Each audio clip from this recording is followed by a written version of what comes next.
आप सोच क्या रहे हो?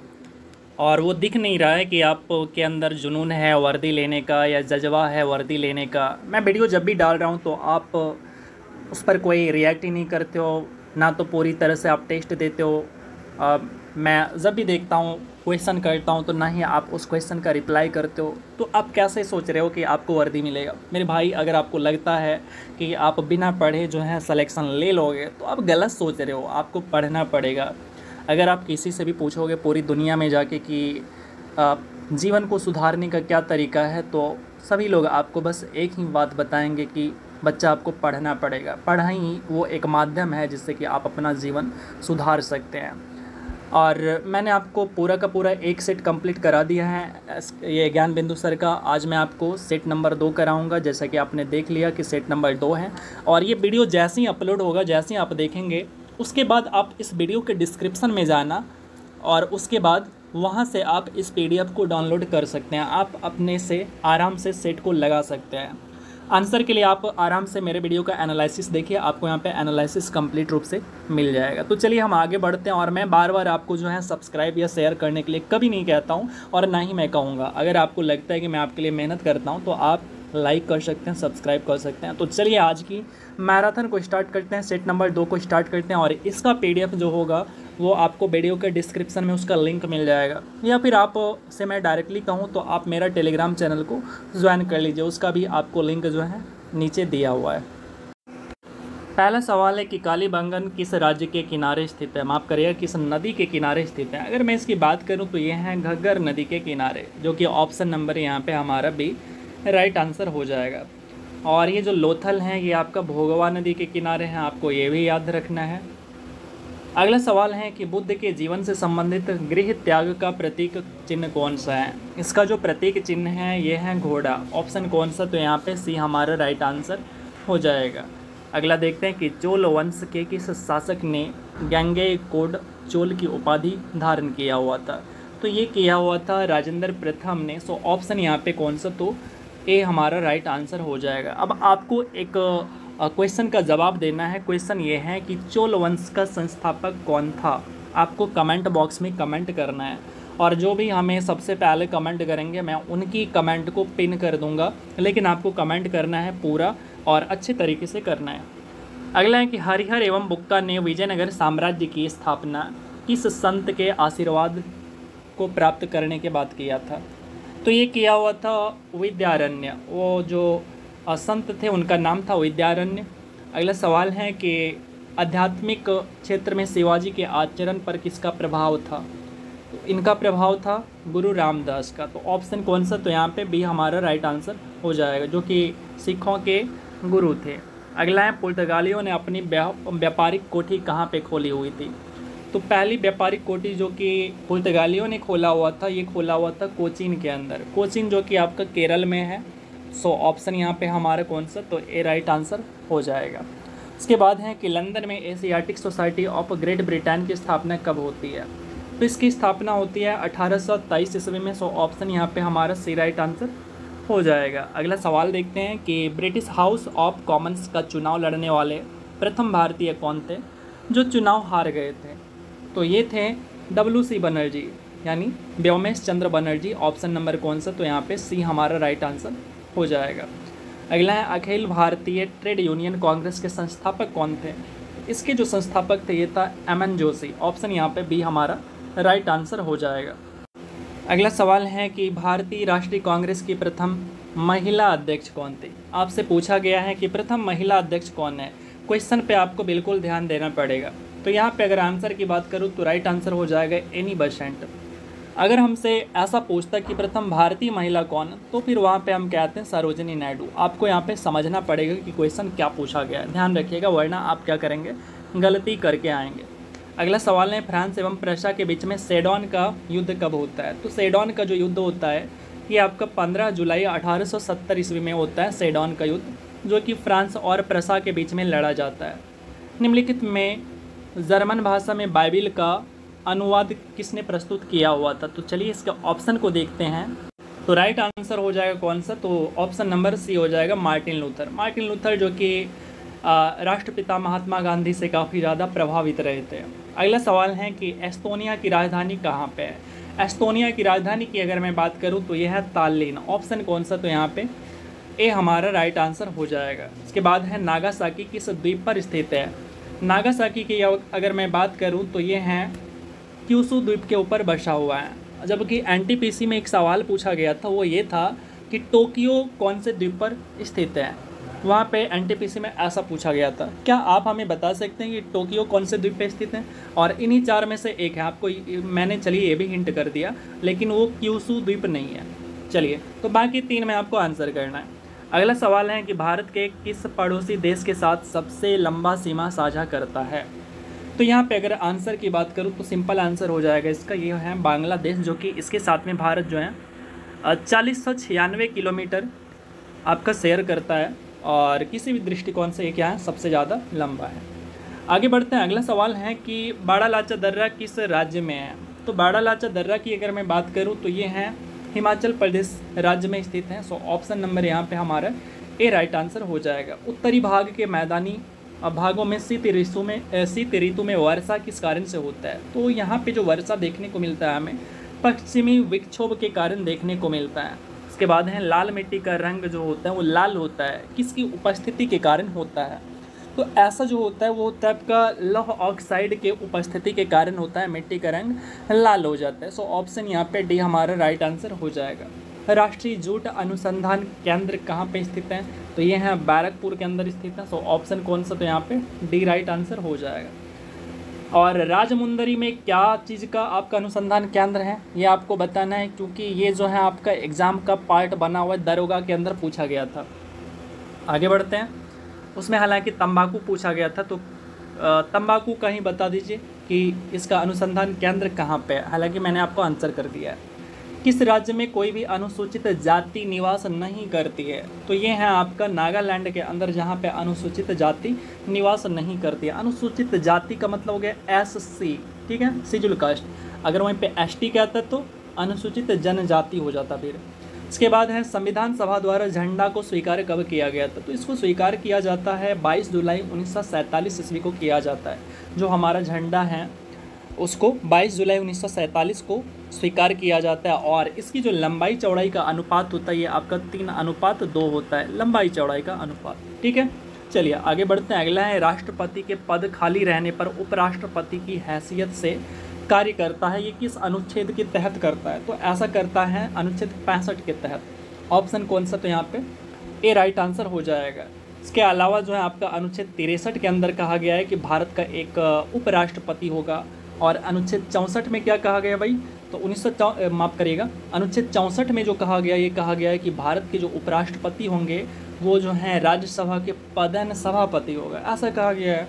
आगे बढ़ते हैं। अगला सवाल है कि अंडमान निकोबार द्वीप समूह की सबसे ऊंची पर्वत चोटी कौन सी है।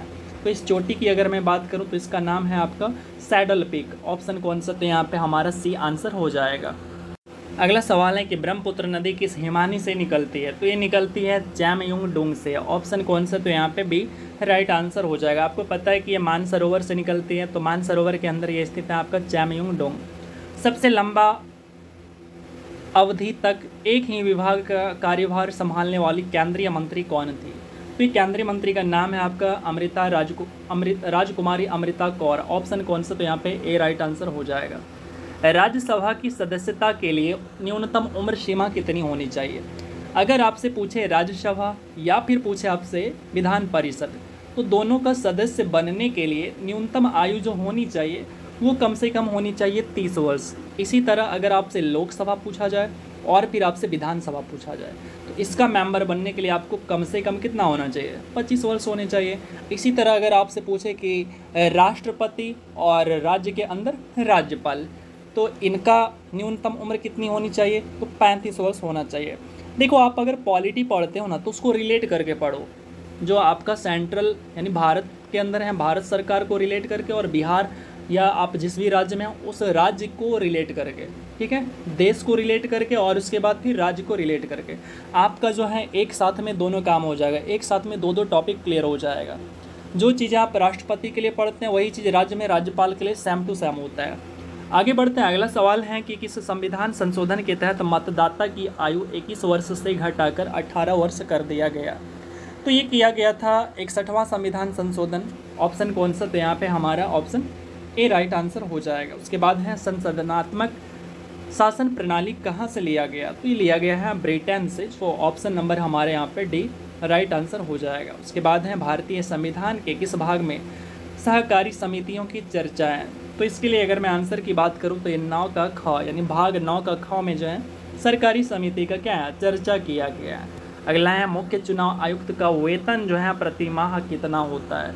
अभी वर्तमान टाइम में मुख्य चुनाव आयुक्त जो है काफ़ी ज़्यादा चर्चे में रहते हैं चुनाव को लेकर, और वर्तमान में जो आपके मुख्य चुनाव आयुक्त हैं वो हैं राजीव कुमार। आप सभी को पता है कि 4 जून को क्या होने हैं? काउंटिंग होने हैं। लोकसभा का जो चुनाव हुआ है उसका वोटिंग का काउंटिंग होना है, तो इस कारण जो है काफ़ी ज़्यादा चुनाव के आयुक्त जो है चुनाव आयुक्त मुख्य चुनाव आयुक्त वो चर्चे में रहते हैं। अब आपसे पूछ लिया गया है कि इनका वेतन कितना होता है, तो मैं आपको बता दूं इनका वेतन जो होता है वो 2.5 लाख होता है। सो ऑप्शन हमारे यहाँ पे ए राइट आंसर हो जाएगा।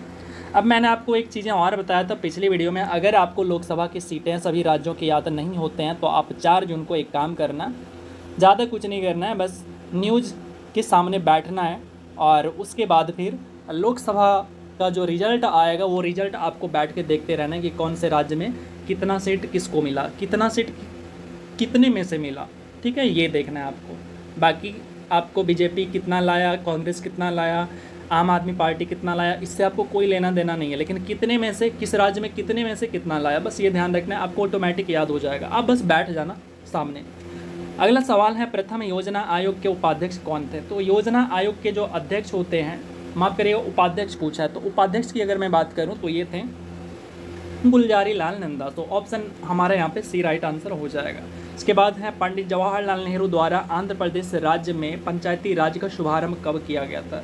तो ये किया गया था 11 अक्टूबर 1959 को। ऑप्शन हमारे यहाँ पे बी राइट आंसर हो जाएगा। अंतर्राष्ट्रीय ओलंपिक समिति की सदस्य बनने वाली प्रथम भारतीय महिला कौन थी? तो प्रथम भारतीय महिला जो बनी है वो है नीता अंबानी। सो ऑप्शन हमारे यहाँ पे बी राइट आंसर हो जाएगा। प्रथम प्रायोजित सीरियल कौन सी हैं? तो ये हैं हम लोग। ऑप्शन कौन से? तो यहाँ पे डी हमारा राइट आंसर हो जाएगा। उसके बाद है प्रथम फुटबॉल विश्व कप जीतने वाला देश कौन था? तो ये देश है उरुग्वे। तो ऑप्शन कौन सा? तो यहाँ पे हमारा ए राइट आंसर हो जाएगा। तो ये आपका काफ़ी इजी सवाल है जिसमें आपको एग्ज़ाम के अंदर गलतियाँ करने से बचना है। अगला सवाल है सेंट्रल एक्सटर्नल लेंजा डिपार्टमेंट किस देश की गुप्तचर संस्था है? तो इसकी अगर बात करूँ तो ये है आपका चीन की। ऑप्शन कौन सा? तो यहाँ पे भी हमारा राइट आंसर हो जाएगा। उसके बाद अगला सवाल है कि केंद्रीय चमड़ा अनुसंधान संस्थान कहाँ पे है? तो चमड़ा चे फॉर चेन्नई। ऑप्शन कौन सा? तो ए राइट आंसर हो जाएगा। फिर है कि निम्न में से कौन सा लोक नृत्य का संबंध छत्तीसगढ़ से है? तो पिंडवानी जो है इसका जो संबंध है आपका छत्तीसगढ़ से है। ऑप्शन कौन सा? तो ए राइट आंसर हो जाएगा। पिंडवानी के अलावा आपका जो है पनिहारी पूछा जाता है, इसके अलावा आपका यक्षगान पूछा जाता है। ये दोनों आपका काफ़ी ज़्यादा कॉमन है। आप रेलवे का एग्ज़ाम देंगे तो वहाँ भी काफ़ी ज़्यादा भर के पूछे जाते हैं। तो चलिए आगे बढ़ते हैं, अगला सवाल को देखते हैं। और पूरा सेट मारने के बाद आपको यहाँ पे कमेंट भी करना है कि आपने 100 में से कितना स्कोर किया है, वरना फिर मैं आपके घर पर आके आपके मम्मी से, आपके पापा से आपकी पिटाई करा सकता हूँ। तो चलिए अगला सवाल देखते हैं कि निम्नलिखित में से किस खेल में 5 खिलाड़ी होते हैं? तो 5 खिलाड़ी की अगर मैं बात करूँ तो ये जो आपका बास्केटबॉल होते हैं ना, बॉस, तो इस बॉस के अंदर यानी बास्केटबॉल के अंदर कितने होते हैं? तो 5 खिलाड़ी होते हैं। सो ऑप्शन बी हमारा राइट आंसर हो जाएगा। जबकि वाटर पोलो के अंदर अगर आप देखो तो शायद मैं कन्फर्म नहीं हूँ, अगर गलत हूँ तो आप हमें कमेंट कर देना। तो वाटर पोलो के अंदर 11 या 7 है, मुझे लगता है 11 है, जबकि फुटबॉल के अंदर 11 होते हैं।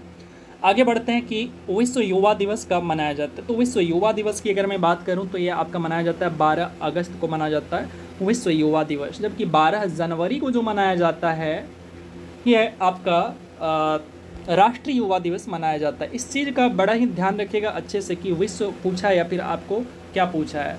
इसके बाद है एसेज ऑन गीता नामक पुस्तक के लेखक कौन है? तो इसके लेखक हैं अरविंद घोष। ऑप्शन हमारे यहाँ पे ए राइट आंसर हो जाएगा। फिर है निम्नलिखित में से कौन सा पुरस्कार साहित्य के क्षेत्र में दिया जाता है? तो साहित्य के क्षेत्र में दिया जाने वाला पुरस्कार है ये आपका ज्ञानपीठ पुरस्कार है, जो कि ऑप्शन नंबर हमारा बी राइट आंसर हो जाएगा। ध्यानचंद की अगर मैं बात करूँ तो ये आपका जो है खेल जगत में दिया जाता है। इसके अलावा अगर मैं बात करूं ग्रैमी अवार्ड का, तो ग्रैमी अवार्ड जो है आपका संगीत के क्षेत्र में दिया जाता है। इसी तरह ग्रैमी की जगह अगर आपसे एमी अवार्ड पूछ ले कि एमी अवार्ड किस क्षेत्र में दिया जाता है, तो एमी अवार्ड गणित के क्षेत्र में दिया जाता है। और पुलित्जर की अगर मैं बात करूं तो ये पत्रकारिता के क्षेत्र में दिया जाता है। आगे बढ़ते हैं, अगला सवाल है कि सर्वप्रथम गहन पारिस्थितिकी शब्द का प्रयोग किसने किया हुआ था? तो ये प्रयोग किया हुआ था अर्नीज नेस ने। तो ऑप्शन कौन सा? तो यहाँ पे ए राइट आंसर हो जाएगा। और मैंने जो पढ़ा तो वो टेंसले पढ़ा हुआ था, लेकिन यहाँ पे ऑप्शन आपको ए लगाना है, जो कि आंसर ज्ञान बिंदु सर के द्वारा कराया गया है। सो आप यहाँ पे ऑप्शन ए करेंगे। आगे बढ़ते हैं, अगला है कि औसत्य कथन का चयन करें। चलिए करते हैं।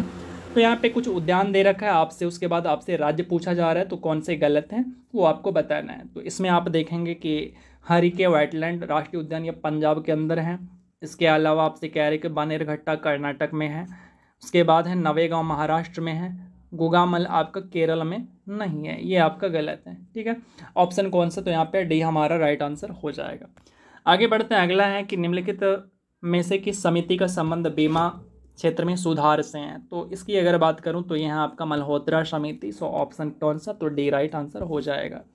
प्लानिंग एंड द पुअर सिद्धांत को किस अर्थशास्त्र ने प्रतिपादित किया, यानी किस अर्थशास्त्री ने प्रतिपादित किया हुआ है? तो ये दिया हुआ है वी एस मिन्हास ने। ऑप्शन सी राइट आंसर हो जाएगा।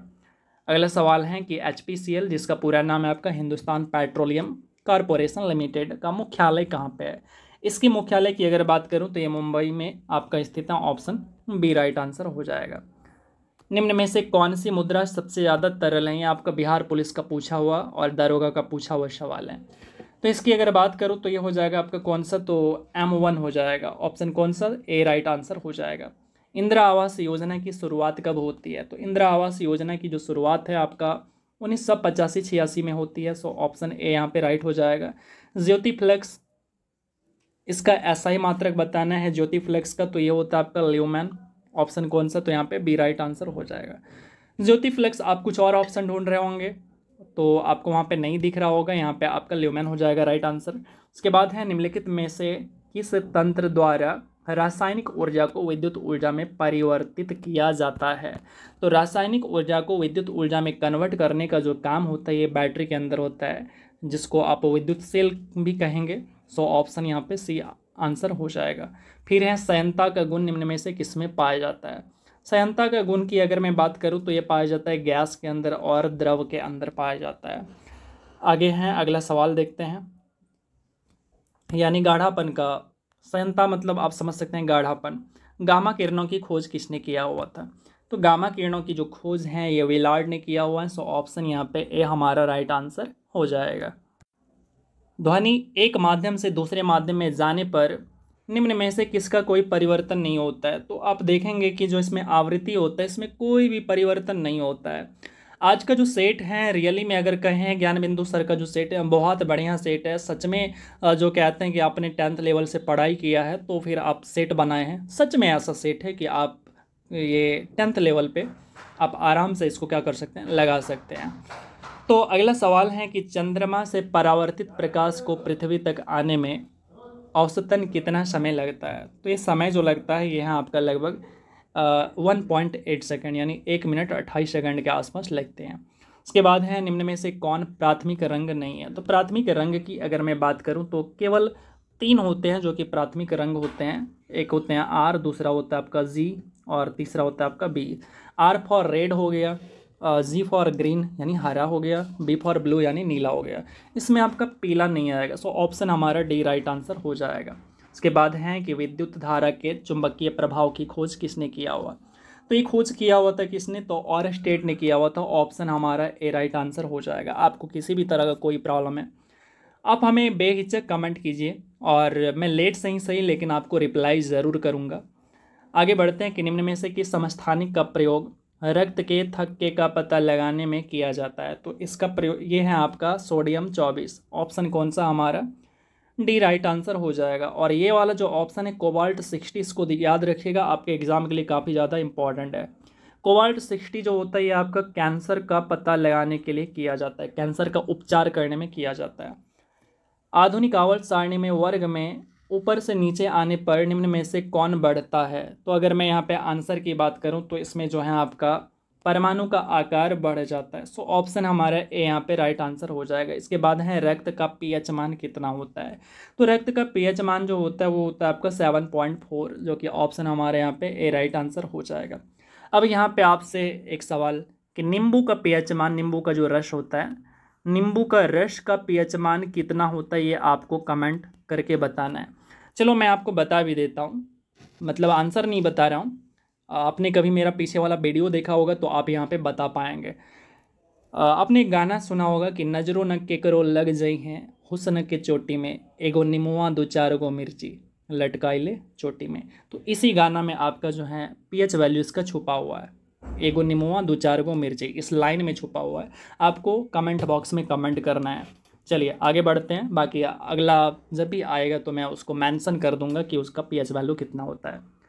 प्राकृतिक रबर को कठोर बनाने के लिए इसमें क्या मिलाया जाता है? तो इसकी अगर मैं बात करूँ तो इसके अंदर जो है मिलाया जाता है कार्बन मिलाया जाता है। ऑप्शन कौन सा? तो यहाँ पे ए राइट आंसर हो जाता है। और आपने ये भी सुना होगा कि जो लोहा होता है, लोहा काफ़ी ज़्यादा जो शुद्ध रूप होता है वो काफ़ी ज़्यादा सॉफ्ट होता है, उससे कोई भी चीज़ें आप नहीं बना सकते, काफ़ी ज़्यादा मुश्किल होता है, इतना ज़्यादा वो सॉफ्ट होता है।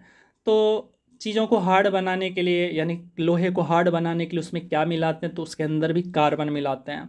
जबकि आपने ये सुना होगा जो आभूषण होते हैं वो भी काफ़ी ज़्यादा नरम होते हैं, सॉफ्ट होते हैं, तो उसको हार्ड बनाने के लिए उसमें क्या मिलाते हैं? तो उसके अंदर जो है कॉपर मिलाते हैं, यानी तांबा मिलाते हैं।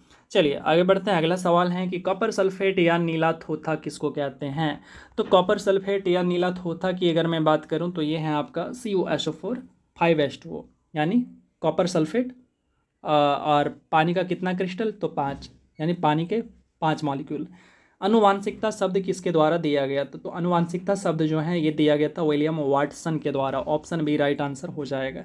आलू किस प्रकार के तने का उदाहरण है? तो आलू जो है आपके ये कंद हैं। ऑप्शन कौन सा? तो ए राइट आंसर हो जाएगा। आगे बढ़ता है। अगला सवाल है कि निम्न में से कौन से ऊतक के कारण पादपों में लचीलापन आता है, यानी फ्लैक्सिबिलिटी आता है? जब आप देखते होंगे कि काफ़ी सारा आंधी तूफान आता है तो पौधे जो होते हैं वो झुक जाते हैं, हवा की, जिधर हवा जाती है उधर ही झुक जाती हैं, ताकि जो है वो पौधे टूटे ना, और जैसी हवा ख़त्म होता है फिर से सीधी हो जाती है। जो फ्लैक्सिबिलिटी है वो फ्लैक्सिबिलिटी कौन से ऊतक के कारण पाया जाता है? तो ये पाया जाता है आपका स्थूल कौन ऊतक के कारण। ऑप्शन बी यहाँ पे राइट आंसर हो जाएगा। अब मुझे इंग्लिश में पता है इसलिए मैं बार बार कन्फ्यूज हो रहा हूँ इसके ऊपर, और कोई बात नहीं है। हिंदी में इसको कहते हैं स्थूल कौन, जबकि इंग्लिश में 3 नाम आते हैं। एक आते हैं पैरनकीमा, पैरनकाइमा, कॉलनकाइमा और स्क्लेरेनकाइमा। तो शायद ये स्क्लेरेनकाइमा है, और माफ़ करिएगा ये इंग्लिश में इसको कॉलनकाइमा कहेंगे, क्योंकि कॉलनकाइमा के माध्यम से क्या होता है कि फ्लैक्सिबिलिटी मिलता है, जबकि स्क्लेरेनकाइमा के अंदर क्या होता है कि उसके कारण जो है मजबूती मिलता है, एक्स्ट्रा मजबूती मिलता है। जैसे आपने देखा होगा कि नारियल के ऊपर जो छिलका किया हुआ होता है तो वो मजबूती मिलता है। वो जो छिलका होता है जिसको आप हटाते हो, फिर उसके अंदर एक कवर होता है, फिर उसको हटाते हो, तो वो होता है आपका किसके कारण? तो स्क्लेरेनकाइमा के अंदर होता है। चलिए, जबकि पैरेनकाइमा क्या करते हैं? वो फूड स्टोर करने का काम करता है, पैकेजिंग करने का काम करता है। उसके बाद है केचुआ, जोक एवं नेरिस्की संघ में आता है। तो ये सभी के सभी एनिलिडा में आते हैं। सो ऑप्शन नंबर यहाँ पे हमारा बी राइट आंसर हो जाएगा। उसके बाद है कि निम्नलिखित में से किस वर्ग रक्त समूह को सर्वदाता कहते हैं? तो सर्वदाता कहते हैं ओ नेगेटिव को कहते हैं। नेगेटिव नहीं है ना ऑप्शन में, तो फिर भी आप जो है ध्यान रखो, क्योंकि अगर कभी ऑप्शन में दे देगा पॉजिटिव और नेगेटिव तो फिर आप वहाँ पे फंस जाओगे। इसीलिए इस बात को अच्छे से गांठ में, यानी गांठ बांध के डाल लो बात को। तो ओ नेगेटिव, ठीक है। चलिए आगे देखते हैं। वृक्क की कार्यात्मक इकाई को क्या कहते हैं? तो इसको कहते हैं भाई नेफ्रॉन कहते हैं। तो ऑप्शन नंबर कौन सा हमारे यहाँ पे बी राइट आंसर हो जाएगा। आगे बढ़ते हैं। अगला सवाल है कि विटामिन B6 का रासायनिक नाम क्या है? तो चलिए इसका ऑप्शन को देखते हैं। आई थिंक कि आप इसे जानते हो। तो यहाँ पे इसको कहते हैं पायरिडॉक्सिन। सो ऑप्शन नंबर हमारा कौन सा? तो ए राइट आंसर हो जाएगा। उसके बाद है ये जो आप देख रहे हो ऑप्शन डी में साइनोकोवालामिन, ये कहता है आपका विटामिन B12 को कहते हैं। टाइफाइड बीमारी कौन से अंग को प्रभावित करता है? तो ये प्रभावित करता है आंत को। और टाइफाइड बीमारी जब होता है तो आप जैसे ही जाओगे डॉक्टर के पास तो वो कहते हैं कि भाई जाओ ब्लड टेस्ट करा के लेके आओ। तो वहाँ पे ब्लड टेस्ट जब होता है तो ब्लड टेस्ट के अंदर एक टेस्ट लिखा जाता है, यानी आपके लिए टाइफाइड चेक करने के लिए एक टेस्ट लिखा जाता है, जो कि शॉर्ट में लिखा होगा आपका VDL, यानी विडॉल टेस्ट होता है ये। तो विडॉल टेस्ट जो किया जाता है आपका टाइफाइड को जांच करने के लिए, अगर विडॉल टेस्ट पॉजिटिव आता है तो इसका मतलब है कि आपके बॉडी के अंदर क्या है कि टाइफाइड है। अगर नेगेटिव आता है तो इसका मतलब आपको जो है टाइफाइड नहीं है। चलिए आगे बढ़ते हैं। रेयाना बरनावी स्पेस मिशन पर जाने वाली किस देश की पहली महिला अंतरिक्ष यात्री होंगी? तो ये जो है सऊदी अरब की हैं। सो ऑप्शन नंबर हमारे यहाँ पे बी राइट आंसर हो जाएगा। अगला सवाल है, केंद्रीय मंत्री नितिन गडकरी ने मैथनॉल से चलने वाली पहली बसों का अनावरण किया। ये बेंगलुरु में इन्होंने किया है, जो कि आपका कर्नाटक की राजधानी है बेंगलुरु। ऑप्शन नंबर यहाँ पे बी राइट आंसर हो जाएगा।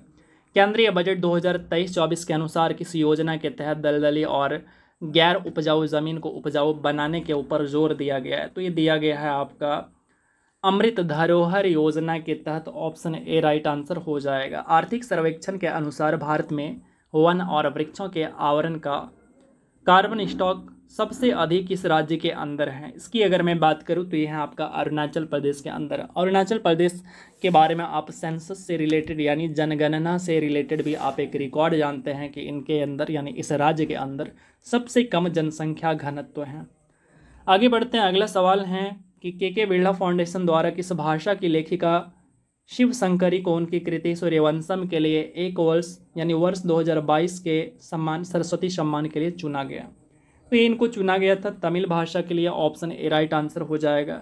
इसके बाद है मैथ का सवाल है, मैं डायरेक्ट आंसर कर देता हूँ, आपको क्या करना है बना के खुद से देखने हैं।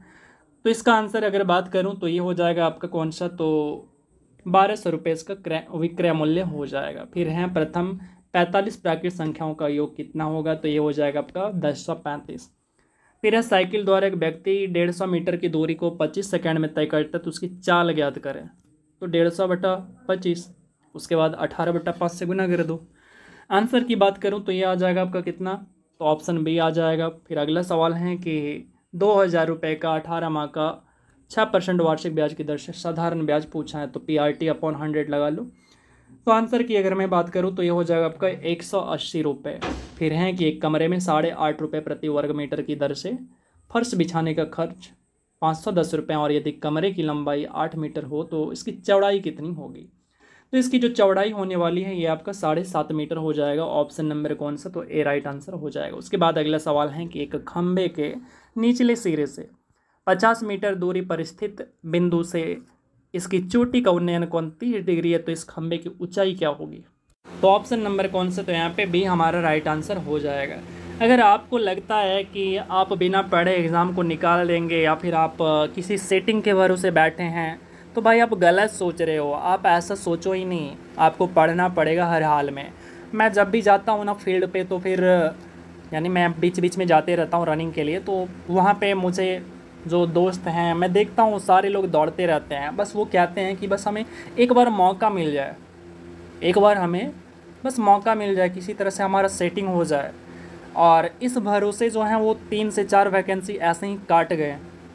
अगर आपको ऐसा लगता है कि सेटिंग के भरोसे अगर हो जाता तो वो सब के सब अभी दौड़ नहीं रहे होते। आपको अपनी सोच को बदलना पड़ेगा, आपको पढ़ना पड़ेगा, पढ़ने के साथ साथ थोड़ा आपको रनिंग भी करना पड़ेगा, फिजिकल पे भी ध्यान देना पड़ेगा। सो आप लग जाइए, आपके पास टाइम बहुत कम है और मैं आपको सारे के सारे सेट कराता रहूँगा और आप बस पढ़ाई करने के लिए तैयार रहो। पूरा का पूरा सेट लगाओ, पूरा का पूरा। अब जो यहाँ पे ज्ञान बिंदु सर का सेट है, रियली में मैं बता रहा हूँ, ये आपका क्लास 10th लेवल का है, जो कि सच में ऐसा ही लेवल आपको बिहार पुलिस के अंदर देखने को मिलेगा। वहाँ पे आपको लगेगा, यहाँ अभी आपको लगेगा कि मैं तो 100 में से 90 का स्कोर कर दे रहा हूँ, लेकिन जब आप एग्ज़ाम में रियल में एग्ज़ाम दे के आओगे तो आपको फील होगा कि पता चला 90 मारे थे और 90 में से घटते घटते घटते हमारा 70 सही हो रहा है। तो उस तरह की चीज़ों से बचने के लिए आपको प्रैक्टिस करना पड़ेगा अभी से। यदि एक वर्ग का क्षेत्रफल आपका दे रखा है कितना, तो यहाँ पे दे रखा है आपका 529 सेंटीमीटर स्क्वायर। तो इसके विकर्ण की लंबाई क्या होगी, विकर्ण की लंबाई बराबर क्या हो जाएगा, पहले आप भुजा निकाल लो, तो भुजा 23 हो गया, a√2 होता है तो 23√2 हो जाएगा ऑप्शन सी। इसमें तो आपको पेन भी नहीं उठाना पड़ेगा। 82 का आंसर आपका क्या हो जाएगा, ऑप्शन नंबर आपका यहाँ पे सी राइट आंसर हो जाएगा। अगला सवाल है कि 221 + 207, यानी आप इसको सॉल्व करेंगे, तो इसको जब सॉल्व करेंगे तो आपके पास जो आंसर आएगा 324, ऑप्शन यहाँ पे ए राइट आंसर हो जाएगा। आप देखो ना ऐसा कौन सा सवाल हैं जो कि क्लास 10th के बुक से या क्लास 10th के लेवल से नहीं है। आप 6 to 10 को पलटो, पूरा का पूरा मैथ आपको जो है 6 to 10th लेवल का दिख जाएगा। उससे अगर एक भी बाहर दिखेगा तो हमें बताना।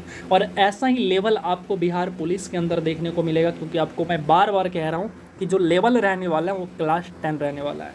पहले 12th रहता था पर अब नहीं रहने वाला। अगला सवाल है, यदि tan थीटा बराबर इतना तो थीटा बराबर एक न्यून कोण है, मतलब 90 डिग्री से छोटा है, तो cosec थीटा बराबर क्या होगा। तो आपने बहुत सारे सवाल बनाए क्लास 10 में। आंसर की अगर मैं बात करूँ तो ये 5/3 हो जाएगा, ऑप्शन बी। अगला है अलजेब्रा से सवाल हैं, यदि x² - 3x + 1 बराबर 0 हो तो x + 1/x बराबर क्या होगा। तो इसकी अगर मैं बात करूँ तो यह आंसर हो जाएगा आपका 3। फिर है रीजनिंग के सवाल, और इसका जो आंसर होने वाला है वो हो जाएगा आपका 2। आगे देखते हैं। अगला सवाल है कि ये भी रीजनिंग के हैं, तो रीजनिंग से भी 10 सवाल के आसपास, 10 नहीं 5 सवाल के आसपास रहेंगे जो कि आपको करना है। और मैथ रीजनिंग ये आपका स्कोरिंग सब्जेक्ट है जो कि आप स्कोर कर सकते हैं। आपको रिटन एग्ज़ाम क्लियर करने में ये बहुत बड़ा हेल्प करेगा। इसकी अगर मैं बात करूँ तो यहाँ पे हो जाएगा आपका 60 आंसर हो जाएगा। फिर आपका सिटिंग अरेंजमेंट से सवाल हैं, और सिटिंग अरेंजमेंट को आप सॉल्व करिए और इसका जो आंसर आएगा ये आपका वाई आ जाएगा। अगला आपका अगेन से रीजनिंग के सवाल हैं, तो यहाँ पे अगर मैं आंसर की बात करूँ तो इसमें आपका राइट आंसर हो जाएगा ऑप्शन ए। निम्नलिखित में से कौन सा रात्रि का पर्यायवाची शब्द नहीं है। तो रात्रि की पर्यायवाची कहूँ तो रजनी भी है, विभावरी भी है, इसके अलावा निशा भी होता है। लेकिन ये जो समीर देख रहे हैं, ये समीर नहीं होता। समीर का मतलब होता है हवा, तो ऑप्शन हमारा सी राइट आंसर हो जाएगा। इसके बाद है अन्वेषण का शुद्ध संधि विच्छेद क्या होगा। अन्वेषण अनु जोड़ एसन हो जाएगा इसका right answer. So option number कौन सा हमारे यहाँ पे डी राइट आंसर हो जाएगा। कौन सा शब्द बहुव्रीहि समास के अंतर्गत आता है। तो बहुव्रीहि समास के अंतर्गत आता है आपका वीणा पानी, ठीक है, यानी जिसके हाथ में वीणा हो, माँ सरस्वती, तो बहुव्रीहि समास में आता है। उसके बाद है बुढ़ापा एक प्रकार का अभिशाप है। तो बुढ़ापा शब्द की संज्ञा को बताना है, तो यह है आपका भाववाचक, यानी बूढ़े को आप देखें हैं, क्या उनके बुढ़ापा को देख पाते हैं, नहीं देख पाते हैं, बस महसूस कर पाते हैं कि हाँ अब ये बूढ़े हो गए। सावधानी में कौन सा प्रत्यय है ये बताना है। तो इसके अंदर जो प्रत्यय हैं वो है आपका बड़ी ई की मात्रा, ऑप्शन सी राइट आंसर हो जाएगा। अगला सवाल, जो 5 सवाल हैं वो इंग्लिश से आएंगे, तो यहाँ पे आपको चूज करना है सही सुटेबल वर्ड को। The person driving the car dash control over the wheel and knock her down. तो यहाँ पे जो राइट आंसर हो जाएगा ये हो जाएगा आपका lost, option number C. The person driving the car lost control over the wheel and knocked her down. मतलब जो आदमी था वो कार चला रहा था, वो क्या करता है कि कार के ऊपर से कंट्रोल को खो देता है, जिसके कारण जो उसके चक्के होते हैं वो निकल के कहाँ चले जाते हैं, गिर जाते हैं, यानी पूरे गाड़ी ही गिर जाती है। अगला सवाल है, आपसे पूछा जा रहा है कि make sure that you always challenge your self. तो यहाँ पे चैलेंज की जगह पे क्या आना चाहिए। तो चैलेंज की जगह पे जो आएगा ये आएगा आपका क्वेश्चन, ठीक है। यहाँ पे आपको सिनोनिम करना था, तो सिनोनिम हो जाएगा चैलेंज का क्वेश्चन। फिर आपको बताना है कि अंडरलाइन की जगह पे क्या आएगा, एंटोनिम वर्ड बताना है। द आर्म्स एंड लेग ले इन केयरलेस वे। तो यहाँ पे केयरलेस का उल्टा बताना है, तो केयरलेस का जो उल्टा हो जाएगा वो हो जाएगा विजिलेंट, ठीक है, सावधान। ऑप्शन नंबर कौन सा, डी राइट आंसर हो जाएगा। फिर है सुटेबल वर्ड बताना है, the young of a frog. The young of a frog जो होता है, यानी फ्रॉग का जो बेबी होता है उसको क्या कहते हैं, उसको कहते हैं टैडपोल कहते हैं। सो ऑप्शन हमारा कौन सा, तो यहाँ पे ए राइट आंसर हो जाएगा। आगे बढ़ते हैं। अगला सवाल है कि अ ब्लाइंड स्पॉट। अब इसका आपको क्या करना है, एडम सैमुअल फ्रेज बताना है, जो इसका मीनिंग होता है वो बताना है। तो इसकी जगह आएगा an area in your range of vision that you can't see properly, यानी एक ऐसा जगह जो कि आपके रेंज में हो लेकिन आप उसे क्लियरली नहीं देख सकते हैं, तो उसको कहते हैं ब्लाइंड स्पॉट कहते हैं। सो ऑप्शन हमारे यहाँ पे डी राइट आंसर हो जाएगा। उसके बाद अगला सवाल है कि निम्नलिखित में से सबसे छोटा पुष्प कौन सा है। तो सबसे छोटा पुष्प की अगर मैं बात करूँ तो इसको कहता है वुल्फिया। ऑप्शन नंबर कौन सा, तो यहाँ पे बी राइट आंसर हो जाएगा। अब आपने आउट ऑफ 100 में कितने स्कोर किया है आप हमें कमेंट करके ज़रूर बताएंगे, और फिर मैं आपको बताऊंगा कि आपकी तैयारी कैसी है। एंड आपको किसी भी तरह का कोई क्वेश्चन हो तो आप हमें पूछ सकते हैं, मैं लेट से ही सही लेकिन आपका रिप्लाई ज़रूर करूंगा। तो चलिए मिलते हैं फिर अगले वीडियो में, अगले सेट में। और आपको पीडीएफ चाहिए तो पीडीएफ इस वीडियो के डिस्क्रिप्शन में देखिए मैंने लिंक दे दिया है, और उस लिंक पे जाइए, सीधा टेलीग्राम में ओपन होगा और वहाँ से आप सेट को ओपन कीजिए और फिर अपने से लगाइए सेट को पहले, देन फिर हमारा एनालिसिस देखिए। तो चलिए मिलते हैं फिर अगले वीडियो में, सपोर्ट करते रहिए। Love you all.